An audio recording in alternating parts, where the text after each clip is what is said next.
Hi, and welcome to the first chapter lecture, the first lecture for your dual government class. Um, you probably already see my face, or hopefully you see my face at this point, but I'm your instructor, Coach Baker, Mr. Baker, Professor Baker. It really doesn't matter to me. So we're going to start off looking at sort of American political culture. So this is part of our first unit. Our first unit is looking at the foundations of American sort of politics and American political ideology, how we devised our government when we were a nation in its infancy. So we'll start with American political culture. And so political culture is simply sort of how we interact or how we think or feel about politics. And we'll get to politics in a second. But this is what we'll start with. So in order to understand this, we have to define a couple of things first, right? First definition here is government. So what is government? If we take a whole class about government, if we have to pass these sorts of classes as a part of our prerequisites for both college and high school, then the question becomes what is government and why is it so worth studying? And so government is an institution, meaning it's a group of people structured together that basically create the policies that dictate societal behaviors. So the government is the one that creates those rules that we all follow. So that brings us to politics, and politics is basically the disagreement about those ideas, right? It's the disagreement about what ideas or what rules government should implement, how those rules should be implemented. Basically, politics refers to the difference of opinion that we have in terms of the structure of government, the scope of government, the role of government, the policies of government, like all of those different aspects that make up what the government actually does. Politics is the disagreement of it. All right, so why do we have a government, or why do we need government, right? If government is this institution and we have such strong disagreements about how it should function, then inevitably we have to ask the question: is it even needed, right? Is it necessary? Should we continue to have government? And the truth is that government is absolutely necessary. There's almost no one who thinks that government is unnecessary. Those people are called anarchists. But anarchy doesn't work for its own reason. But government basically exists in order to provide certain things. So one, it provides public goods. Public goods are things like roads, things that we need, that we benefit from, but none of us can afford to sort of supply them for ourselves, right? Like none of us can afford to build our own roads. Roads are ridiculously expensive. Government also exists to maintain sort of order by structuring a society, by creating those laws. Government maintains order. This chart just gives you an idea of sort of a day in the life of a government and sort of how government can dictate behaviors and whatnot. I'll let you look through that on your own. How do we structure government? Government can be structured in a number of different ways, but the three that are listed up here are not necessarily the structure of the government, but rather who is actually governing, right? So the first one is autocracy. It means a single individual, a king or some sort of monarch, or a dictator, some non-elected official, right?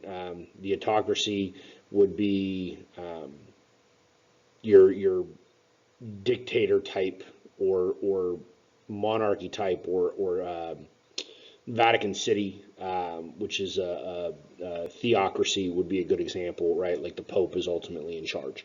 Oligarchy is government run by a small group of people. They're not really accountable to citizens. They sort of exist in order to promote the welfare and the needs of sort of an elite class. And then you have democracy, and democracy is ruled by the people, right? And so the average citizen not only has an opportunity to participate in government, but should play a significant role in participation of government. Whether that's through something called direct democracy, where you're actually voting on laws and regulations, or representative democracy, or a republic, where you're electing officials to go and do those sorts of behaviors for you. We can also structure our government differently, or well, once we have our government, they can govern differently as well, right? So you can have a constitutional government. What that means is it doesn't necessarily have to be the U.S. Constitution, but a constitutional government is a government that has a set sort of standard of laws that limits basically what the government can do and how it can do things, right? So constitutional governments have limitations placed upon them.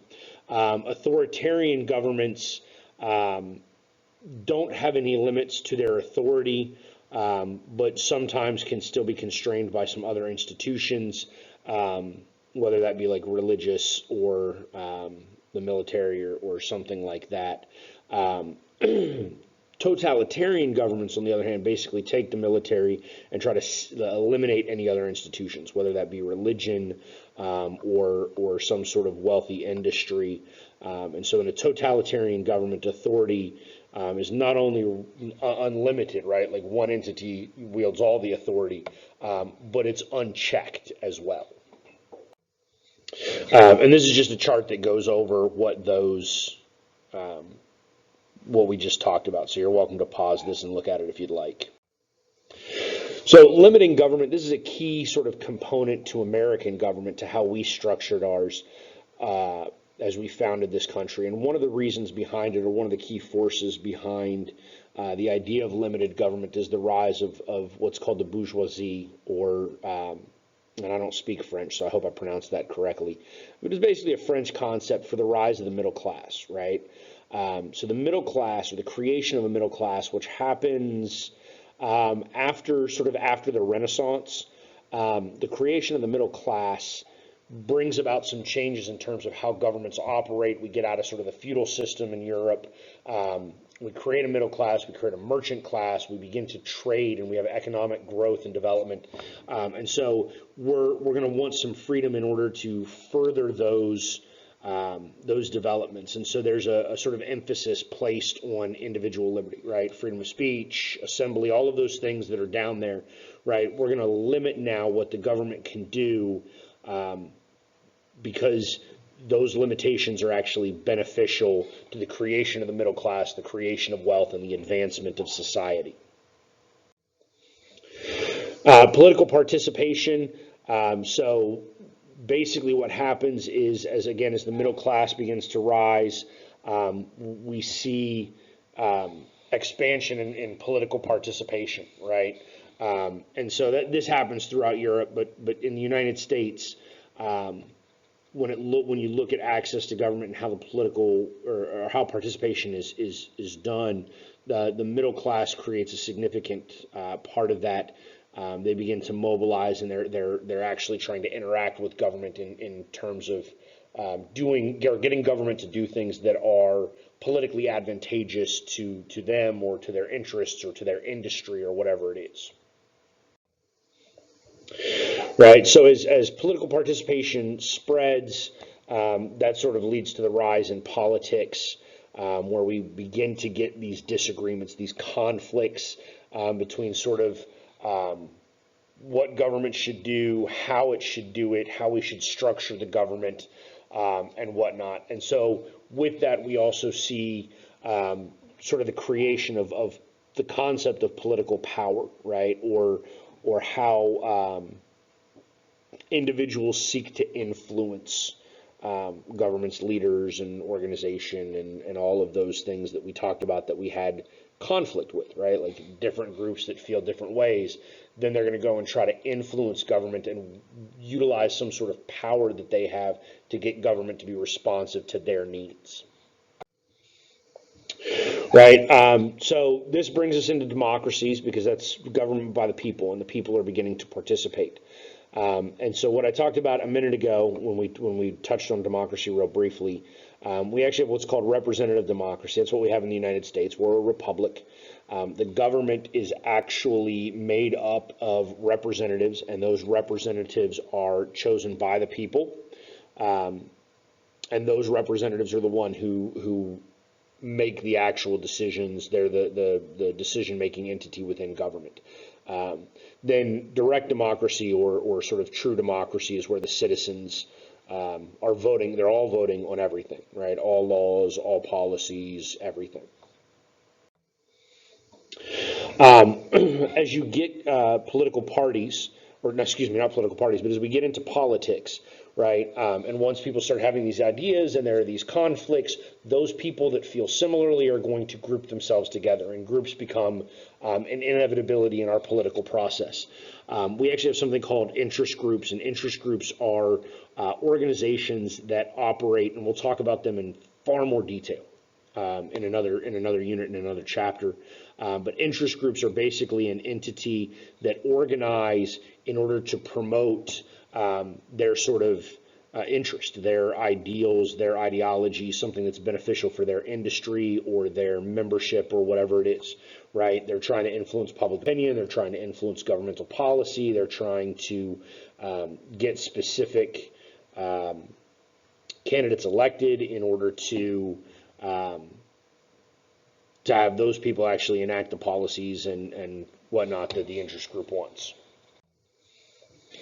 Right now, once we get these groups, right, theoretically in the American system, what we have is called pluralism, which is this concept or this idea that we have a large number of groups now, and all of these groups are trying to influence government. They're all seeking to get government to behave in certain manners, right? And government behaves in a lot of different manners because government encompasses a wide variety of things. So, as part of all of these groups, because the idea here is that the groups don't care about everything. They care about very sort of narrow, specific things that relate directly to them. In a pluralistic sense, or in pluralism, what you have is all of these groups are sort of working together, trying to influence government and wield a little bit of power. And so in pluralism, the theory states that as these groups interact with one another and as these groups compete, they'll have sort of alliances, very temporary alliances, instances in which these two groups will work together to get this done, but then they split and work against each other because they want different things as it relates to something else. And so in a pluralistic sense, ultimately what you end up with is a whole lot of compromise and moderation. That's sort of the idea behind pluralism. Right?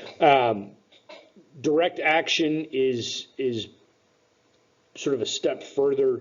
So obviously we've been talking about politics in terms of trying to influence and essentially, for lack of a better term, sort of petitioning or asking government to do things. Direct action is exactly what it sounds like, right? So direct action is violence against the government. It's civil disobedience.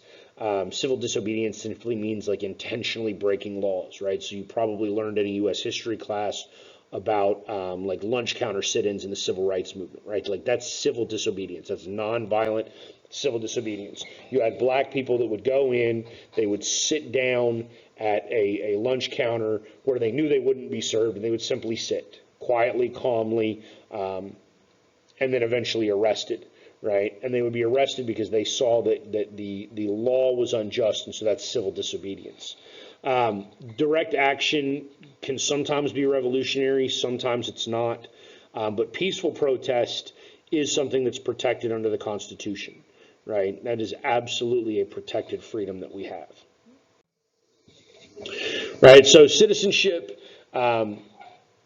within our system, once we've created our government, those people that live underneath of it are citizens, and in order for them to function and engage correctly, ideally they would be politically educated, right? Like we want a well-informed, in fact in America we call this a well-informed electorate, right? Like we want people that go out and cast votes based on issues, not based upon Science, if you're not making your way out there, please. Sorry, not based upon identity politics or other things like that. In a democracy functions best when the electorate, meaning the citizens, the people that are participating, are well informed, they're knowledgeable, they're intelligent. Okay, so we want them to be enlightened. We want them to have political knowledge, and that can come in a variety of ways, or that can show up in sort of different means, because you can be politically enlightened, right, or you can be politically knowledgeable and disagree with somebody, right? So two very civilized, intelligent, politically advocate individuals could. One could feel that abortion is a crime and a travesty, and the other could feel that it is a legally protected private medical procedure that is very personal, right? And so you can have disagreements while still being educated.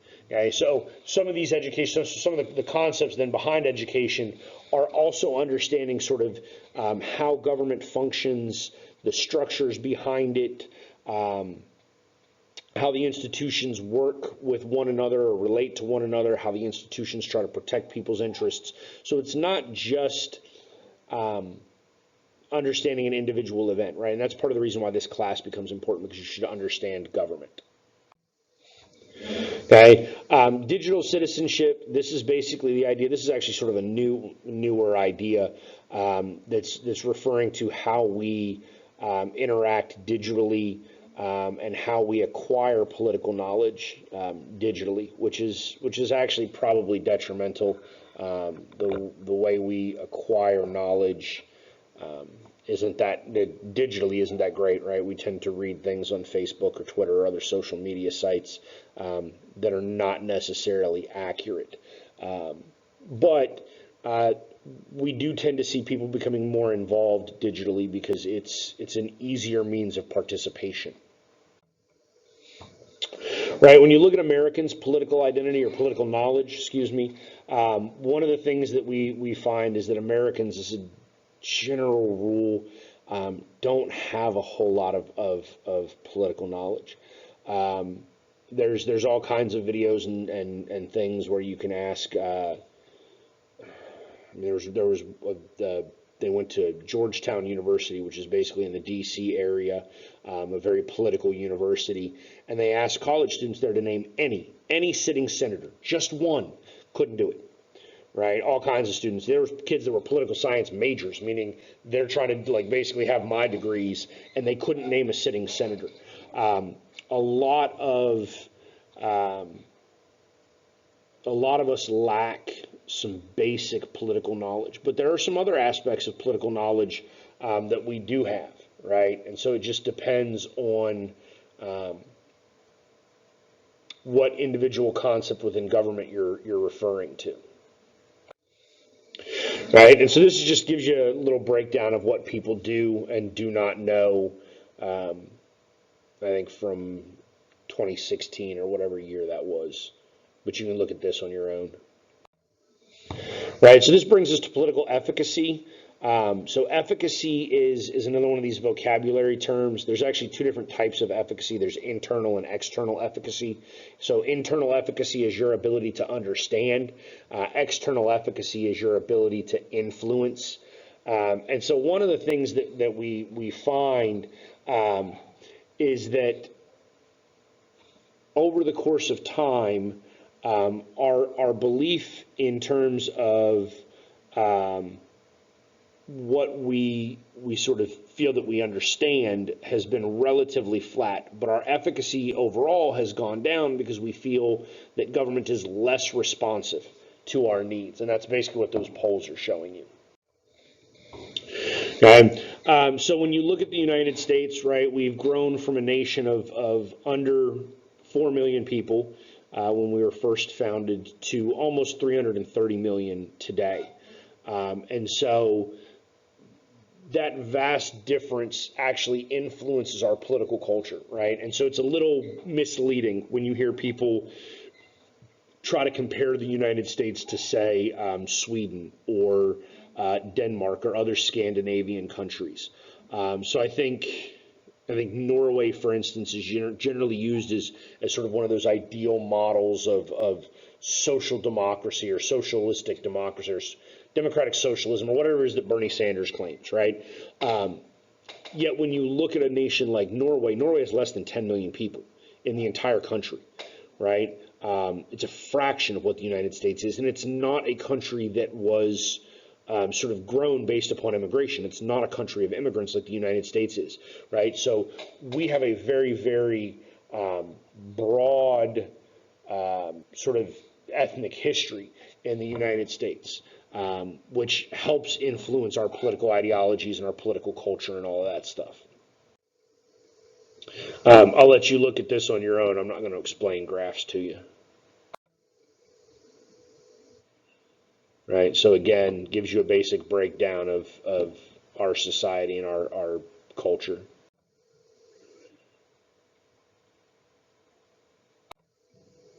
There are a number of these, but what you should be noticing is obviously some significant differences in terms of what we call demographic data, and you'll need to understand that concept, demographic data. So in order to understand our political culture, right, we got to talk about who makes up America, right?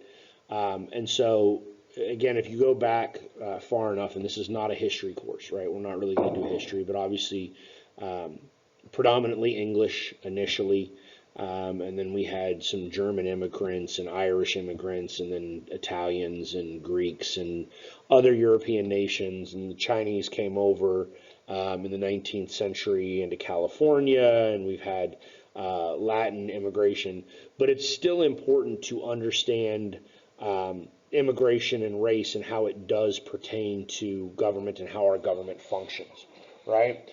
So in looking at that, right, like Native Americans now count, they didn't initially. In fact, they were sort of their own autonomous nations even within the United States for a while. But one of the things that happens is the 14th Amendment creates what's called the Citizenship Clause of the 14th Amendment that dictates who is an American citizen.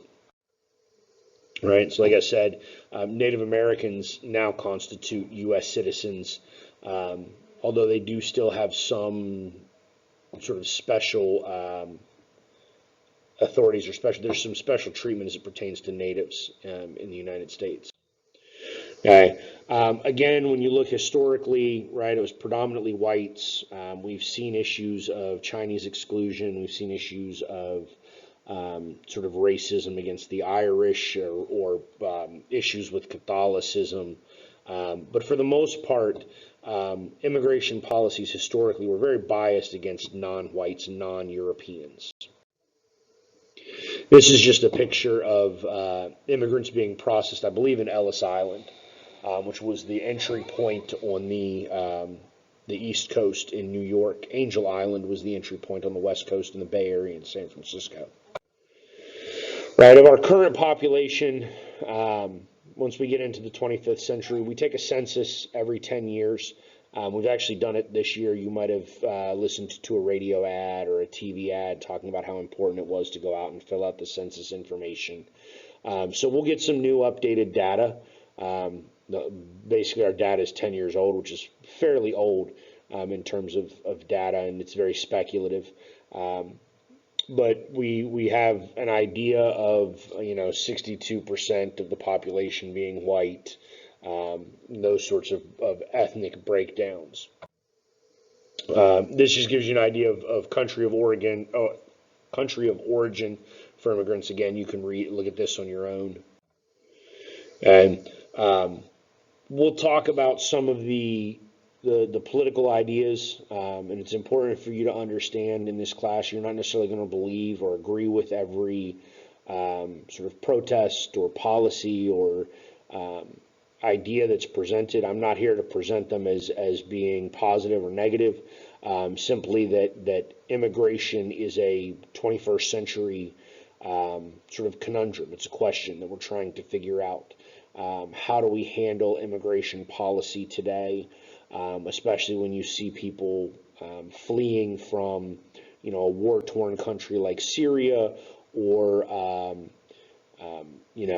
countries that are sort of overrun with drugs and cartels in some Central American nations.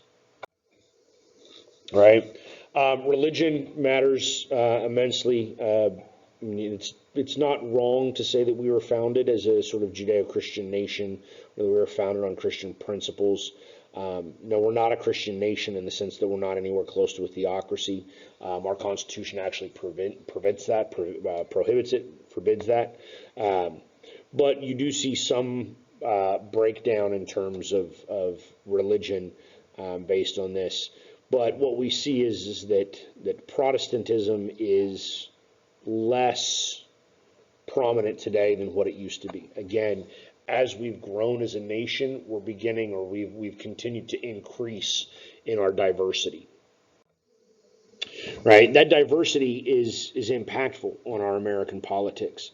Not only is the diversity impactful, but age, geography, socioeconomic status, all of these demographic issues that we'll talk about again and again in this class can have an impact on policies and can have an impact on politics. And so depending on which groups are more engaged can dictate which policies are sort of seen as more favorable amongst the people, right? But what we have is as we've had a sort of a significant increase in diversity in the United States, and not just ethnic diversity, but other sorts of diversity, socioeconomic diversity or geographic diversity. We've seen these differences sort of come into conflict with one another, right? Like what a resident of Hell's Kitchen in Manhattan in New York City wants versus somebody in Poe, West Virginia. And you can look that up. It's a real place.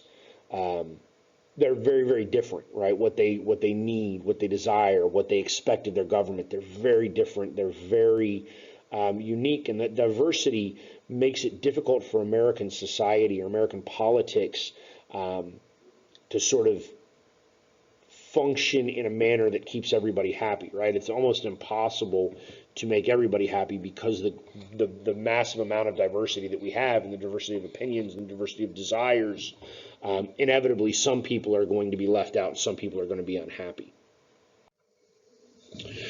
So if we don't have sort of a uniting ethnicity, if we don't have a uniting religion, if we're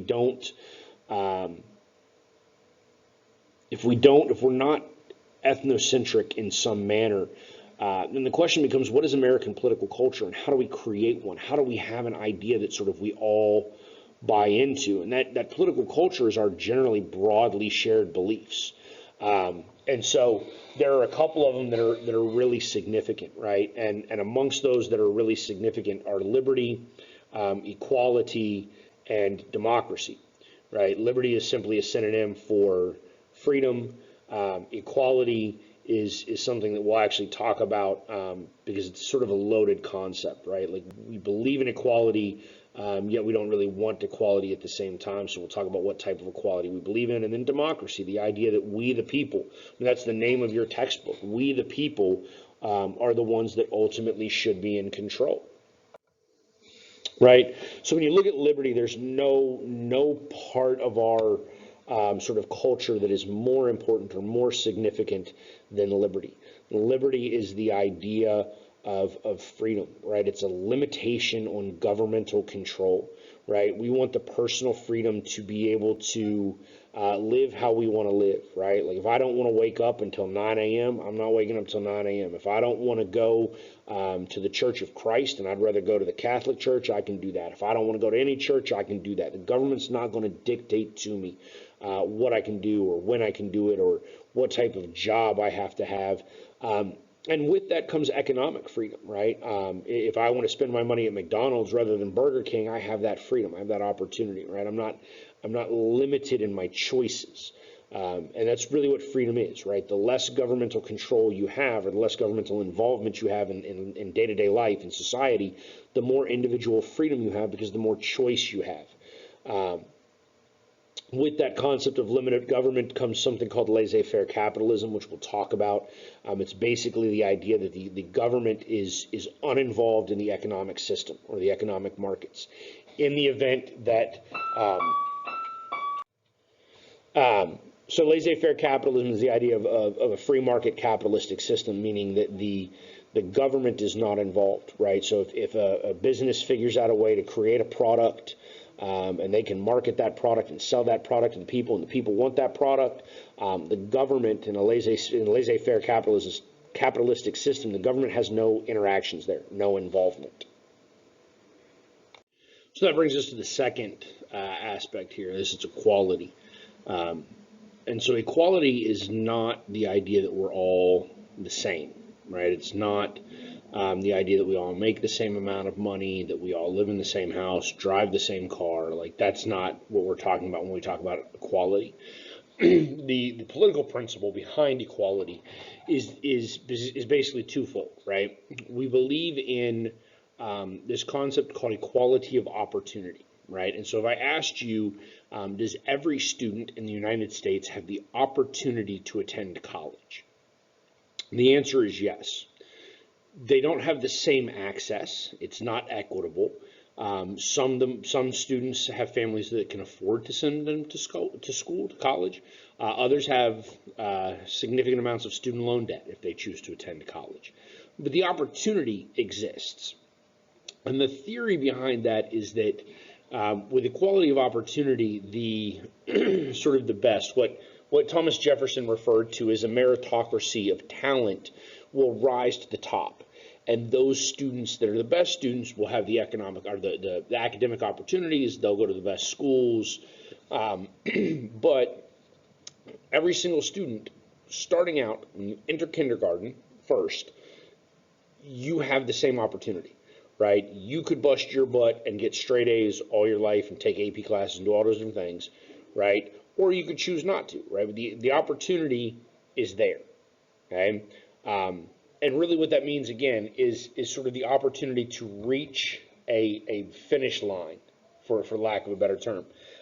It is not opportunity, it's not equality at the start, okay?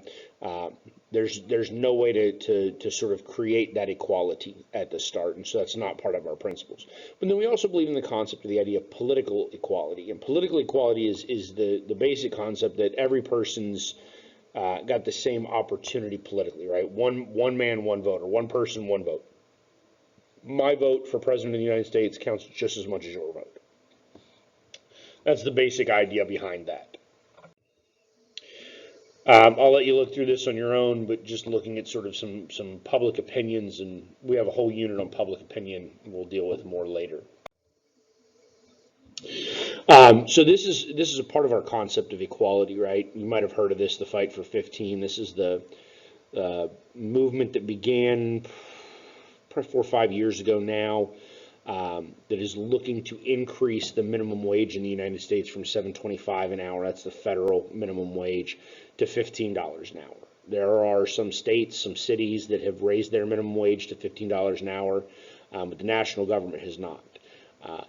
And so the idea is trying to create more economic equality. And there's some positives and negatives to both of these sorts of concepts. It's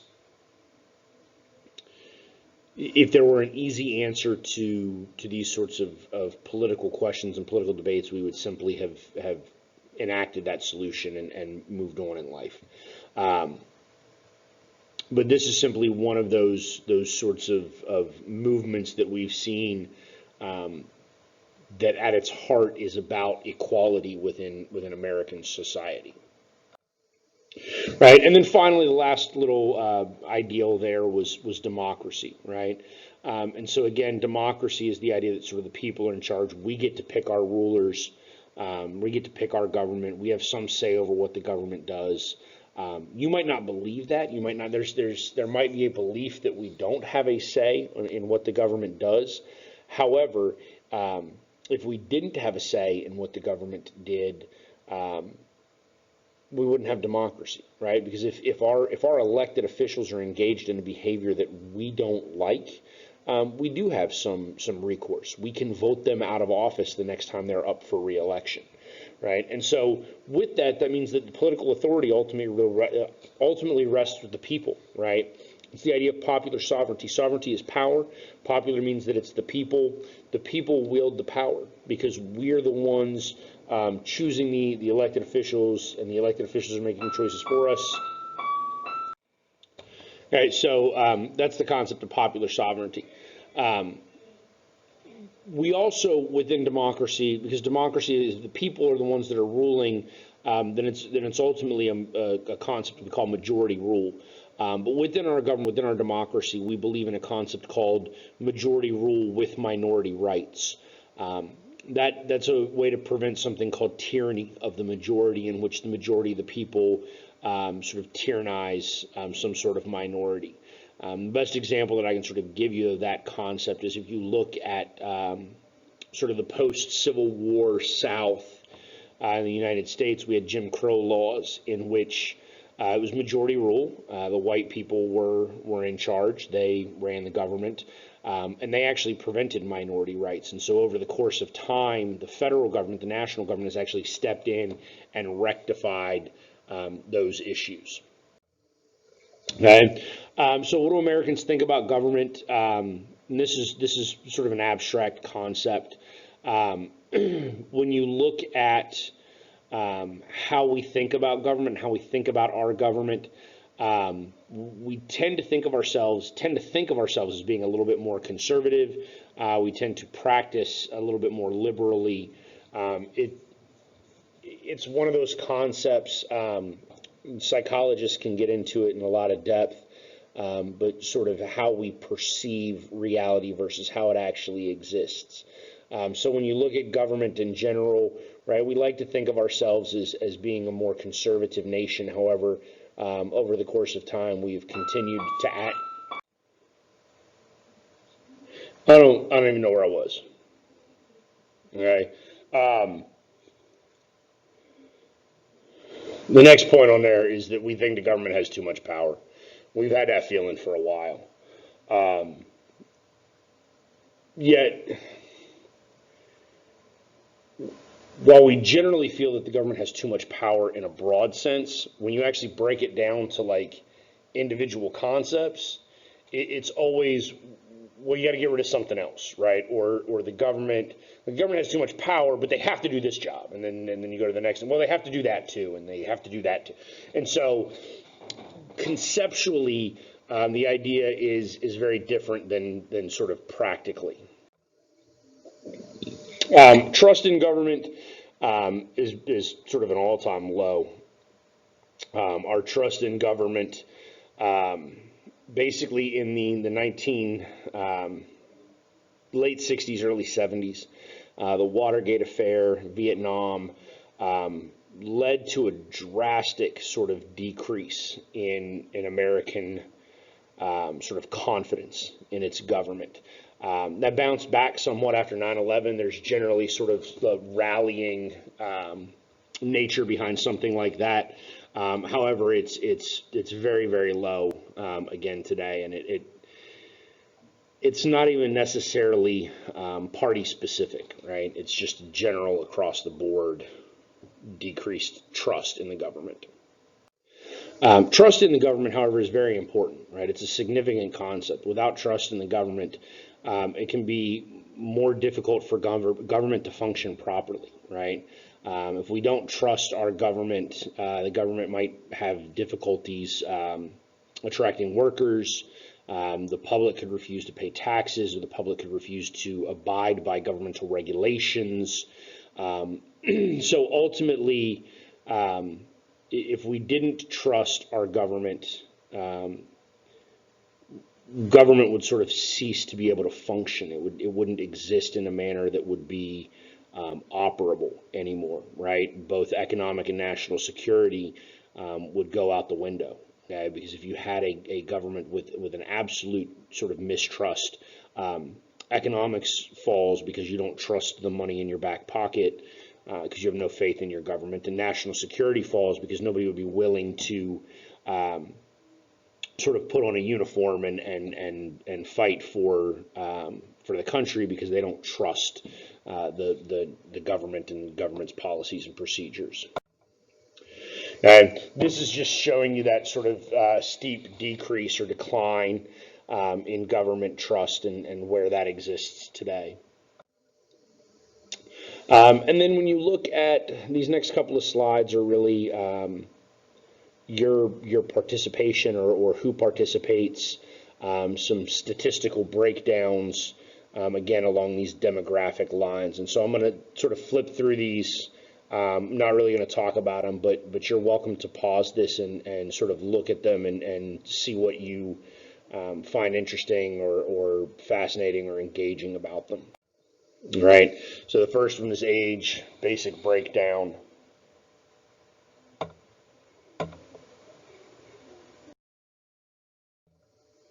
Right, race or ethnicity, and again, you'll generally see ethnicities broken into 4 categories. There's usually a 5th for like other or multi-racial.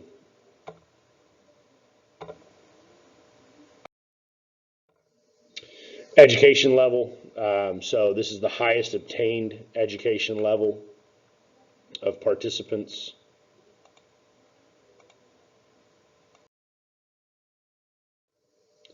Income, so wealth, socioeconomics matters. Okay, you're just going to listen to this because I can't anymore. You're going to need to make your way down here. It's about to start the rain and everything's coming, so I want you to get your snow cone. So anybody that has not been called or has come out, please go do that now.